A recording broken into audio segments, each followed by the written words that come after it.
Benih Rahasia Sang Pewaris episode 64. Shira menoleh untuk menatapnya dengan mata penuh rasa terima kasih, tetapi suara dari telepon segera terdengar lagi. "Siapa yang berbicara di sebelahmu?" Karena Shira ingin memperhatikan sekelilingnya saat berjalan di jalan, dia segera menjawab, "Aku tutup teleponnya, Presiden Wiharja. Aki pulang sekarang." Ada sedikit rasa cemburu di mata Gilang saat dia berjalan di samping Shira. Sebenarnya, dia sengaja memperkenalkan dirinya kepada Kenzo dengan berbicara selama panggilan telepon. Dia ingin merusak hubungan Shira dan Kenzo. Pada saat yang sama, ada seorang pria tampan berdiri di koridor di luar ruang makan pribadi sebuah restoran mewah. Dia memasang ekspresi muram sambil menatap ponselnya. Dia pasti sedang berkencan dengan seorang pria, pikirnya dengan kecewa. Kemudian, Kenzo kembali ke ruang makan dan meminta maaf kepada ayah dan anak itu. "Tuan Artando, Nona Bella, aku khawatir aku harus pergi sekarang untuk menangani keadaan darurat. Mari kita makan bersama lain waktu. Kamu tidak akan tinggal lebih lama lagi?" Artando meliriknya dengan rasa bersalah. "Tidak, Tuan Artando. Kita bicara lain kali saja." Setelah mengatakan itu, Kenzo mengambil jas yang telah dilepasnya, mengangguk sopan, dan akhirnya pergi. Bella mengenakan gaun malam perak yang seksi, namun meskipun ia tampak cantik dan berkelas, ia menyadari bahwa pandangan Kenzo hanya tertuju padanya beberapa kali sepanjang makan malam. Dia tidak percaya bahwa hanya ini yang dia terima darinya meskipun dia begitu menawan. Mungkinkah dia telah melihat kedokku? Bella tiba-tiba menoleh ke arah Artando. "Jangan bilang kau mengkhianati ayah, Tuan Artando." Artando yang terkejut segera menggelengkan kepalanya dan berkata dengan tergagap, "Berani sekali aku mengkhianatinya saat nyawa anakku ada di tangannya." Tentu saja, Bella tahu apa yang membuat Ruben bisa mengendalikan Artando. Artando punya seorang putra yang membunuh seseorang di luar negeri dan rekaman CCTV kejahatan itu entah bagaimana telah sampai ke tangan Ruben. Tidak mungkin Artando punya nyali untuk mengkhianati Ruben. Bella lalu mengangkat gelasnya, dan sambil tersenyum, dia berkata, "Aku akan membutuhkanmu untuk menjadi mak comblang mulai sekarang, Tuan Artando. Tidak ada hubungannya denganku apakah kau berhasil mengalahkan Kenzo dan Wiharja Group atau tidak. Aku tidak ingin terlibat dalam pertikaian dengan keluarga Wiharja. Aku hanya ingin anakku kembali padaku dengan selamat." Gelas di tangan Artando bergetar saat dia berbicara. Sekarang dia seperti berjalan di atas tali, dan dia bukan orang yang menentukan apakah dia akan bertahan atau jatuh. Ia tidak menginginkan hal buruk terjadi pada keluarga Wiharjas, tetapi pada akhirnya, nyawa putranya adalah yang terpenting baginya. Bella dengan cepat menekan tombol di teleponnya, lalu menempelkannya ke telinganya. "Apakah kamu membuntutinya? Nona Bella, kami tepat di belakang." Dia tidak dapat menahan diri untuk bertanya-tanya apa yang membuat Kenzo tiba-tiba memutuskan untuk pergi. Shira kini tengah duduk di dalam mobil Gilang saat dia mengantarnya pulang. Yang tidak dia sadari adalah ada sebuah mobil yang melaju ke arah yang sama dengannya. Kenzo berada di kursi belakang mobilnya sambil melonggarkan dasinya dengan kesal dan membentak Firdaus yang mengemudikan mobil, "Lebih cepat lagi." Firdaus dengan patuh menginjak gas dan dia mulai khawatir apakah sesuatu telah terjadi pada Shira. Dia menghentikan mobilnya di ujung jalan di daerah permukimannya, tetapi Kenzo tetap duduk di dalam mobil dengan ekspresi yang tidak terbaca di wajahnya. Ia tampak menunggu sesuatu terjadi. Mobil Gilang akhirnya tiba di tempat yang sama setelah beberapa menit. Ia bahkan keluar dari mobil untuk membukakan pintu mobil bagi Shira, yang kemudian tersenyum penuh terima kasih. Terima kasih, Gilang. Tetaplah berkomunikasi, Shira. Aku akan melaporkan kepadamu tentang kondisi Presiden Nugraha kapanpun aku bisa. Baiklah.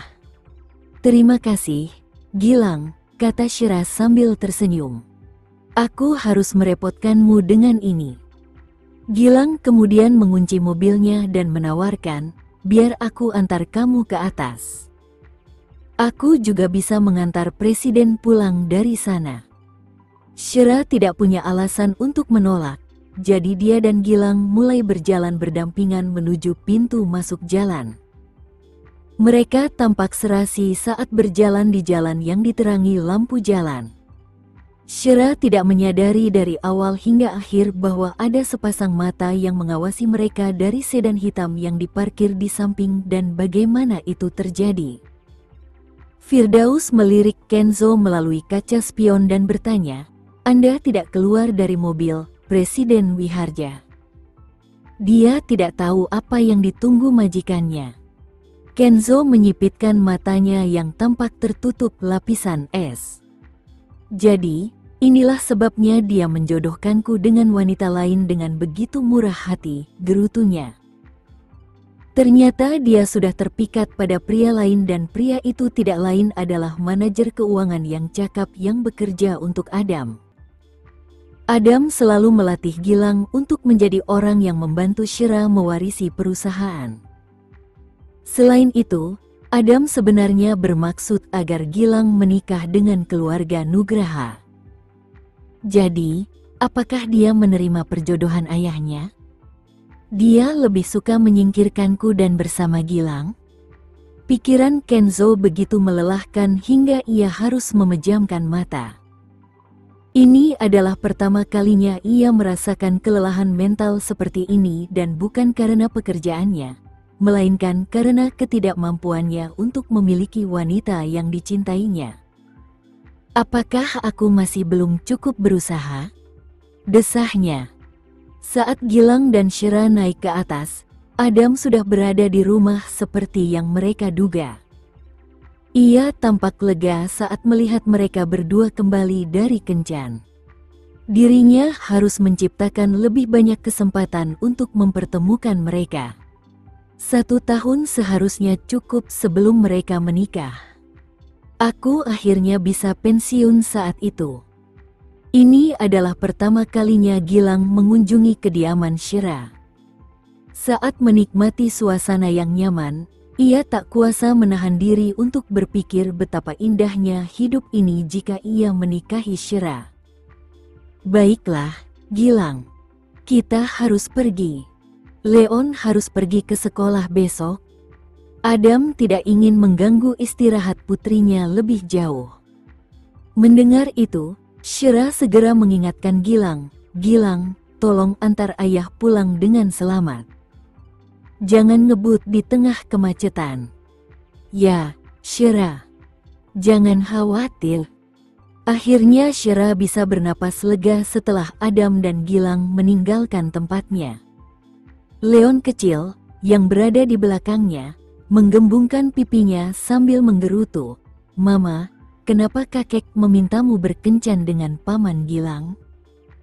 Apa kamu tidak menginginkan Tuan Wiharja lagi?" Shira terdiam sejenak sebelum menjelaskan kepada anak itu bukan kencan. Kami hanya pergi keluar untuk membicarakan perusahaan kakek. Tuan Wiharja akan marah jika dia tahu. Aku yakin dia tidak suka kalau kamu makan dengan tuan-tuan lain selain dia. Dia langsung menempelkan jarinya di bibir Leon. Leon, kamu tidak boleh memberitahunya, oke? Tuan Wiharja orang yang sibuk. Kita tidak boleh mengganggunya. Lalu, apakah Mama menyukai Paman Gilang atau Tuan Wiharja? Aku hanya menyukaimu, jawabnya dengan nada bernyanyi sambil mengusap kepala berbulu Leon. Bel pintunya berbunyi tepat saat itu. Karena mengira ayahnya telah meninggalkan sesuatu, dia tanpa ragu mengulurkan tangan untuk membuka pintu. Tanpa diduga, ternyata Kenzo yang berdiri di sana dengan amarah terpancar darinya. Matanya membelalak karena bertanya-tanya mengapa dia datang. "Kamu, kenapa kamu di sini?" tanya Shira, dan dia menjawab dengan nada mengejek, "Gilang boleh ke sini, tapi aku tidak." Shira bahkan lebih terkejut karena bertanya-tanya bagaimana dia tahu bahwa Gilang telah mampir. Apakah dia bertemu Adam dan Gilang ketika dia datang? "Presiden Wiharja, kamu di sini." Sebuah suara lembut memanggil dengan terkejut. Leon selalu menyambut kehadiran Kenzo. Kemarahannya langsung sirna saat mendengar namanya dipanggil dan dengan sikap yang sama lembutnya, dia menggendong Leon dan membelai ubun-ubun kepala anak laki-laki itu. "Apa kamu merindukanku?" tanyanya. "Ya. Bagaimana sekolah barumu? Kita bisa pindah sekolah kalau kamu tidak suka." "Aku sangat menyukainya," jawab Leon. "Kenapa dia tidak beristirahat di rumah?" Shira bertanya dalam hati setelah melihat bahwa waktu sudah menunjukkan pukul 9.40 malam.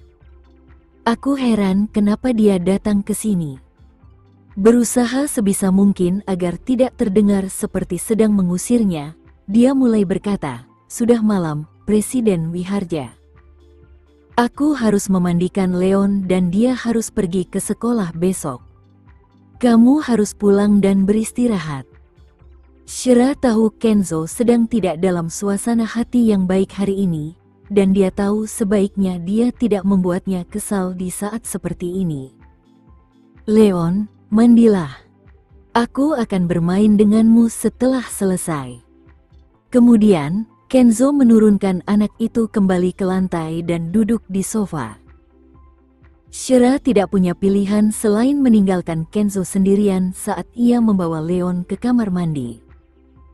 Setelah anak itu bersih, ia berlari ke sofa lagi untuk bermain Rubik's Cube bersama Kenzo.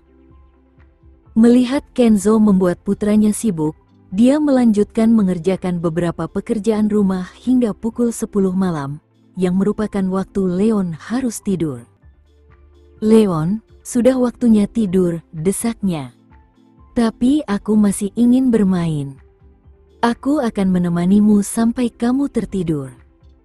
Sebaliknya, Kenzo yang angkat bicara sambil menggendong anak laki-laki yang mengenakan piyama bergambar kartun itu ke kamar tidur. Shira sedikit terkejut dengan tindakannya. Mengapa dia bertahan dan tidak kembali ke rumahnya sendiri? Pada saat yang sama, orang-orang yang duduk di dalam mobil di luar gedung melaporkan keberadaan Kenzo kepada Bella. Dia tahu bahwa itu adalah daerah pemukiman Shira begitu dia mendengar nama jalan itu. Apakah dialah alasan Kenzo meninggalkan acara makan malam itu? Apakah dia sengaja meneleponnya? Bella saat ini sedang duduk di kondominiumnya, tatapannya dingin sekali saat pertanyaan-pertanyaan memenuhi pikirannya. Shira ingin bunuh diri, bukan? Siapapun yang menghalangi rencana ayah akan mati. Saat itu pukul 10.10 malam ketika Shira yang kelelahan, yang telah melakukan sebagian besar tugas, duduk di sofa dengan segelas air di tangannya.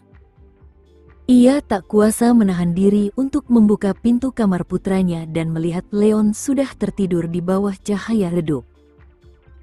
Kenzo mengeluarkan suara pelan untuk menyuruhnya tetap tenang sebelum ia perlahan bangkit dan berjalan keluar kamar. Shira melangkah mundur untuk memberi jalan kepadanya, dan pada saat itulah ia menerima pesan singkat di ponselnya. Terkejut, ia melihatnya. Dan ternyata itu adalah pesan dari Gilang. "Shira, ayahmu sudah kembali ke rumah dengan selamat. Terima kasih, Gilang." Shira sangat sopan kepada Gilang karena dia tahu dia akan sangat bergantung padanya mengenai masalah pengambil alihan perusahaan. Kenzo tiba-tiba merampas ponselnya dari tangannya. Secara kebetulan, Gilang mengirim pesan lagi. Saat tatapan dingin Kenzo melirik isi pesan baru itu, ekspresinya langsung membeku. "Shira, aku bersenang-senang malam ini. Terima kasih telah memberiku malam yang luar biasa." Malam yang luar biasa? Apa yang dia lakukan hingga membuatnya merasa begitu luar biasa? Alis Shira langsung berkerut dan dia buru-buru berkata, "Berikan ponselku." Pria yang dengan mudah mengalahkannya secara fisik menyipitkan matanya dan bertanya, "Apa yang kamu lakukan dengan Gilang?" "Kami makan malam." Shira bingung setelah mendengar pertanyaannya. Apalagi yang bisa mereka lakukan bersama, kalau bukan makan bersama? Karena Kenzo masih tidak mempercayai kata-katanya, dia bertanya, "Hanya itu?" Pesan teks itu tampaknya memiliki makna tersirat. "Kenzo, berhenti main-main dan kembalikan ponselku." Shira tidak ingin siapapun melihat pesan pribadinya. Tiba-tiba sebuah pesan datang lagi. "Selamat malam, Shira. Mimpi indah. Sampai jumpa lain waktu." Kenzo pun membaca pesan baru itu dan bibir tipisnya melengkung ketika dia bertanya, "Bagaimana kalian bisa begitu intim hanya dalam satu malam?" "Kembalikan ponselku." Shira kini serius saat menatapnya dengan tatapan menakutkan. "Jika kamu menginginkannya," Kenzo mengangkat ponsel di atas kepalanya dan membalas, "Kemarilah dan ambillah." Shira tahu lebih baik daripada tertipu oleh tipu daya yang sering digunakan pria untuk membodohi wanita. "Kalau begitu, tidak apa-apa. Kapan kamu berencana untuk pergi?" "Aku tidak akan pergi malam ini. Aku akan menginap di sini," katanya dengan angkuh sambil menyilangkan tangan. Shira akhirnya jengkel setelah mendengar kata-katanya dan dia menolak, "Aku tidak punya tempat tidur untukmu. Aku baik-baik saja tidur di lantai atau sofa." Kenzo bersikeras untuk tetap tinggal karena suasana hatinya hari ini sedang buruk. Shira tidak bisa menahan diri untuk tidak melotot ke arahnya. "Kenzo Wiharja, ada batas untuk bersikap tidak tahu malu. Aku akan berhenti jika kamu memberitahuku apa yang kamu dan Gilang lakukan." Dia melemparkan kecurigaannya lagi padanya. Kenzo menduga bahwa mereka telah berciuman, dan dia membayangkan betapa bahagianya semua lelaki yang telah menciumnya ketika mereka merasakan bibirnya yang lembut dan manis. Apakah dia benar-benar mencium Gilang? Seolah-olah barang-barangnya telah dicuri, Kenzo mulai merasa sengsara saat memikirkannya.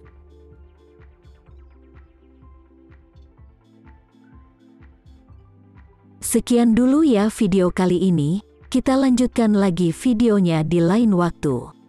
Oh iya, bagaimana menurut kalian? Semoga bisa sedikit menghibur kalian semua. Untuk teman-teman yang baru nonton, jangan lupa subscribe ya, hehehe. Dan kalau teman-teman ada yang ingin gabung langganan, bisa langsung gabung saja untuk dapat fitur yang menarik dan sedikit membantu Mimin. Terima kasih banyak sudah menonton, sampai jumpa lagi, bye bye bye.